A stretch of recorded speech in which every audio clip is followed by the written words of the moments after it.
और मैं समझता हूँ कि ये बहुत बड़ी एक खासियत थी डॉक्टर मनमोहन सिंह जी में। मुझे याद है जब when he was prime minister of India तो गंगा आंदोलन चल रहा था, गंगा मुक्ति संग्राम को हम लीड कर रहे थे और गंगा के ऊपर हम कुछ बांध को बैन करने की मांग कर रहे थे। प्राइम मिनिस्टर हाउस में उसकी मीटिंग थी, तो मनमोहन सिंह जी ने गंगा को स्वच्छ, निर्मल और अविरल करने के लिए हमारी सारी मांगों को मानने का वादा किया था और उन्होंने काफी गंगा के लिए काम किया।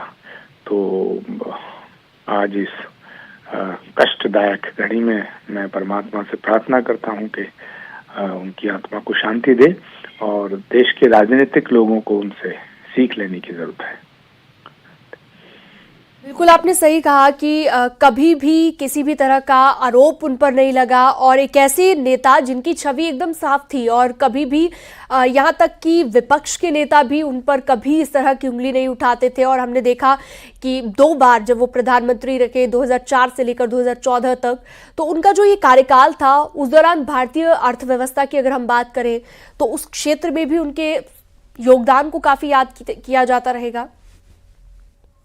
और जी बिल्कुल, डॉक्टर मनमोहन सिंह का जो 10 साल का कार्यकाल रहा, खासतौर से 2004 से 2009 और 2009 के से बाद में, हालांकि उस दौरान बहुत ज्यादा आंदोलन हुए, अन्ना आंदोलन हुआ, बहुत से आरोप प्रत्यारोप ये सब लगते रहते हैं राजनीति में, लेकिन मनमोहन सिंह का जो दामन था वो मुझे लगता है कि आखिरी वक्त तक भी एकदम स्वच्छ रहा। और इस राजनीति में रहने के बाद और इतने बड़े पदों पर रहने के बाद कोई व्यक्ति बिल्कुल स्वच्छ राजनीतिक जीवन जी के जाए तो ये एक बहुत बड़ी उपलब्धि है और देश के लिए एक ये दुखद खबर है, पूरे देश वासियों के लिए कि इतना बड़ा लीडर और इतने बड़े शख्सियत के मालिक हमारे बीच से गए हैं। मनमोहन सिंह को हमेशा देश याद रखेगा।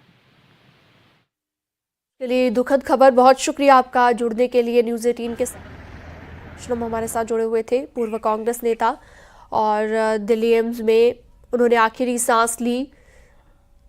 खराब तबीयत के चलते अस्पताल में भर्ती कराया गया और उसके बाद अब 92 साल की उम्र में उनका निधन हो गया। दिल्ली एम्स में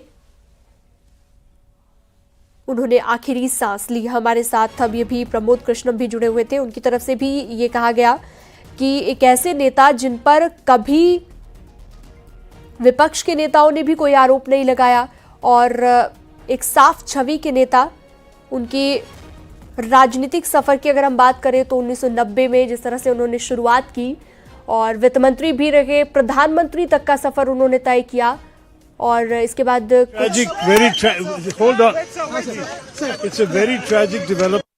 All of us are in mourning. He was a great prime minister who served the nation as prime minister, finance minister. He was somebody who was a visionary, who did a great deal for the country. And we are all cancelling the very elaborate programs planned here and rushing back to Delhi, most of us. So I think it will be cancelled. I mean, it's not for me to announce. The government of Karnataka will announce. But for me, I have to get back now and see the cabinet.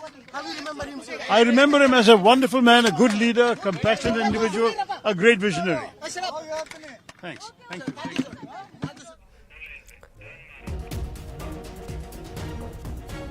तो देखिए, 92 साल की उम्र में निधन हो गया के डॉक्टर मनमोहन सिंह का। हमारे साथ उत्तराखंड से प्रदेश अध्यक्ष कांग्रेस के जुड़ गए हैं करण महाराज जी न्यूज़ 18 पर। करण जी, वाकई कह सकते हैं कि एक दुखद खबर पूरे देश के लिए। जी, बहुत ही अपूर्णीय क्षति है।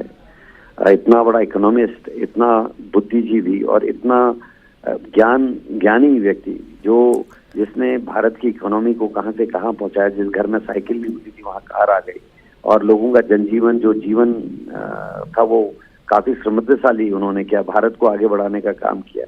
रिफॉर्म्स उनके जो थे वो हमेशा याद किए जाएंगे और कांग्रेस के लिए नहीं, पूरे देश के लिए एक बहुत बड़ी क्षति है, मैं यही कहूंगा। और बहुत दुखी हम सब लोग हैं उनके द्वारा किए गए कामों को आज हम लोग याद कर रहे हैं और मेरे को तो लगता है वो नजीर पेश करके गए हैं सारे वर्तमान प्रधानमंत्री से लेके जो आने वाले प्रधानमंत्री हैं कि कैसे काम किया जा सकता है। और ये दुर्भाग्य है कि एक ऐसा व्यक्ति आज हमारे बीच में नहीं है। बिल्कुल आप सही कह रहे हैं। भारतीय राजनीति के एक सम्मानित विद्वान नेता वो माने जाते थे और हमेशा ही उनकी सादगी की बातें होती थी, उनके कुशल नेतृत्व की बातें होती थी और ये हमेशा हमेशा के लिए होती रहेंगी। उन्हें याद किया जाता रहेगा उनके स्वभाव के लिए, जिस तरह से विनम्रता से वो अपनी बात रखा करते थे सदन में। इन तमाम चीज़ों को लेकर उन्हें याद किया जाता रहेगा। करण जी, आप कोई ऐसी बात साझा करना चाहें उनकी सादगी से जुड़ी हुई, उनकी विनम्रता से जुड़ी हुई? निश्चित ही एक आम आदमी से ऐसे मिलना कभी लगा ही नहीं है, उनकी आत्मीयता से मिलकर किसी हम प्रधानमंत्री से मिल रहे हैं, किसी बड़े आदमी से मिल रहे हैं। छोटे छोटे इलाके, जैसे मैं जब मिला था तो उन्होंने बहुत छोटी रानीखेत के बारे में या मेरे इलाके के बारे में, क्या हमारे गांव के लोग सोचते हैं, क्या हमारे जंगलातों के बारे में, जंगल के बारे में, हमारी इकोनॉमी के बारे में क्या गांव के लोग सोचते हैं, उनके बारे में बात करना और ये एहसास कराना कि मैं तुमसे सीख रहा हूँ। वो कभी ये नहीं शो करते थे वो, और बिना बोले वो जिस तरीके की चीजें करके देखिए ना, चाहे वो राइट टू एजुकेशन है, राइट टू फूड है, राइट टू इंफॉर्मेशन है, ये देश को बदलने वाले नीतियां थी जिनको उन्होंने जमीन पर उतारने का काम किया। और ये बहुत बड़े रिफॉर्म, देखिए right to education, right to food के साथ साथ जो उन्होंने सूचना का अधिकार दिया, उससे एक बहुत बड़ा क्रांति देश में आई। और मैं जब उनसे मिला, मेरे को तो इतना ही केवल याद है कि उन्होंने, मेरे को ऐसा लगा कि मैं उनको सुझाव दे रहा हूँ, और बाद में मेरे को समझ में आया कि मैं तो प्रधानमंत्री के संग बैठा था और इतनी सिंप्लिसिटी से पूछा, और देश के लिए इतने बड़े बड़ी चीजें करने वाला आदमी केवल ये एहसास करा रहा था कि मैं तुमसे भी जानना चाहता हूँ। तो ये उनकी सादगी थी, बड़प्पन था, और उसको आज हम समझ रहे हैं कि वो कैसे व्यक्ति थे। ठीक है, बहुत शुक्रिया आपका न्यूज़ 18 के साथ जुड़ने के लिए।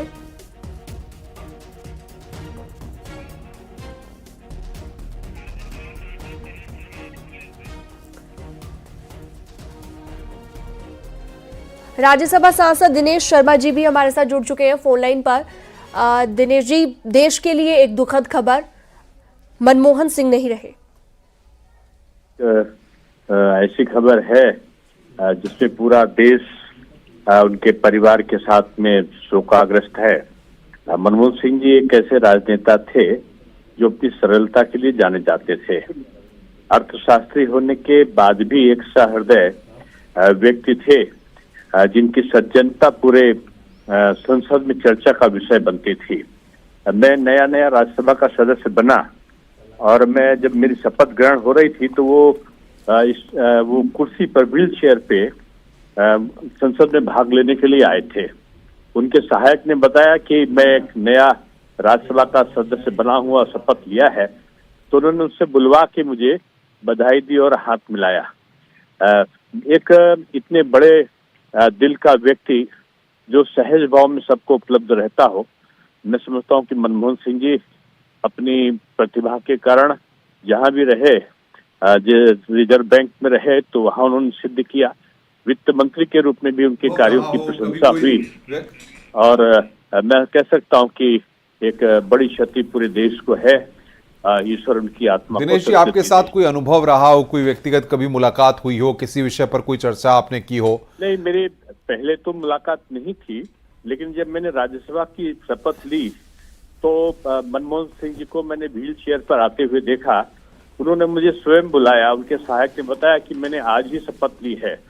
तो उन्होंने मेरा परिचय पूछा। जब मैंने बताया कि मैं कॉमर्स का प्रोफेसर हूं तो उन्होंने बड़े अच्छी तरीके से कुछ आर्थिक विषयों पर उन्होंने चर्चा की और अच्छा लगा। वो प्रसन्न भाव से थे। 2 बार हाथ मिलाया उन्होंने और उस समय जब बाहर निकल रहे थे तो मैंने भी उनको पानी की बोतल पास से लेकर उनको मैंने पिलाया। तो मैं कह सकता हूं कि एक सहज क्षणिक भेंट जरूर थी, लेकिन उनके कृतित्व और व्यक्तित्व को मैं कह सकता हूं कि वो अनुकरणीय था। कांग्रेस में असहमत के बाद भी उन्होंने एक सहज भाव में सरलता के साथ में काम किया और मैं कह सकता हूं कि मनमोहन सिंह जी बहुत समय तक अपनी निर्मलता, अपने व्यवहार कुशलता के कारण जाने जाएंगे। वो कभी कभी शेर शायरी भी किया करते थे और हर संसद में उनकी शेर शायरी की भी चर्चा होती है। कम बोलते थे लेकिन निश्चित रूप में वो सबसे घुल मिल जाते थे, जो भी आता था उससे अच्छी तरह बात करते थे। क्या लगता है आपको, जिस तरीके से 92 साल की उम्र में आखिरी सांस ली, एक बहुत बड़े अर्थशास्त्री को, एक बहुत बड़े अनुभवी नेता को इस देश ने खो दिया है? प्रेरणा मिली, एक आदरणीय देवेगौड़ा जी और एक आदरणीय मनमोहन सिंह जी, जो अभी देवेगौड़ा जी तो अभी भी आते हैं और संसद की कार्रवाई में भाग लेते हैं। मनमोहन सिंह जी को मैंने जरूर पाया कि उनके विचार ये राजनीतिक विषय नहीं है, लेकिन बहुत सारी चीजों में वो कांग्रेस की नीतियों से उनकी सहमति नहीं होती थी, फिर भी वो अपना सामंजस्य बैठालते थे। और मैं कह सकता हूँ कि मनमोहन सिंह जी का दूसरे दलों में भी सम्मान था, और आदरणीय अटल जी का वो बहुत सम्मान करते थे। प्रधानमंत्री जी स्वयं मोदी जी उनका सम्मान करते थे, और मोदी जी के प्रति उनकी भावनाएं भी बहुत सम्मानजनक थी। तो उनका ना रहने से मैं समझता हूँ सभी को जरूर कष्ट पहुंचा है।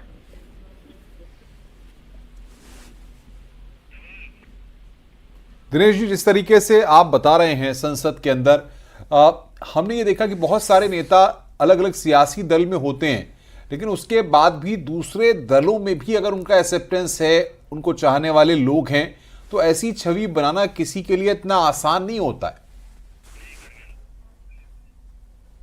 दिनेश शर्मा सांसद बीजेपी हमारे साथ जुड़े हुए थे, जो बात कर रहे थे, बता रहे थे अपने अनुभव। और शीनम, सबसे बड़ी बात यह कि जिस तरीके से मनमोहन सिंह का व्यक्तित्व रहा, आर्थिक सुधारों के वो नायक रहे, एक अर्थशास्त्री के तौर पर उन्होंने अपनी पहचान बनाई, अब वो हमारे बीच नहीं है। शीनम, बिल्कुल, तो कई ऐसे अनुभव हैं जो अब राजनेता अपने साझा करेंगे, और आर्थिक सुधारों के नायक उन्हें कहा जाता था, अर्थशास्त्री आपने अभी भी कहा, और भारत की अर्थव्यवस्था में किस तरह से सुधार उन्होंने किया है, उसके लिए उन्हें हमेशा हमेशा याद किया जाता रहेगा। लेकिन इन सबसे इतर अनुपम ये कि उनका जो व्यक्तित्व था, उसी के बारे में हर कोई बात करता नजर आ रहा है। और उनका जो व्यक्तित्व था, जब भी वो किसी से मिलते थे तो विनम्र स्वभाव जो उनका था, कभी भी सामने वाले को ये एहसास नहीं होने देना कि वो कभी पूर्व पीएम भी रह चुके हैं। और प्रधानमंत्री नरेंद्र मोदी ने मनमोहन सिंह के निधन पर शोक जताया। शानदार नेता के निधन पर दुखी।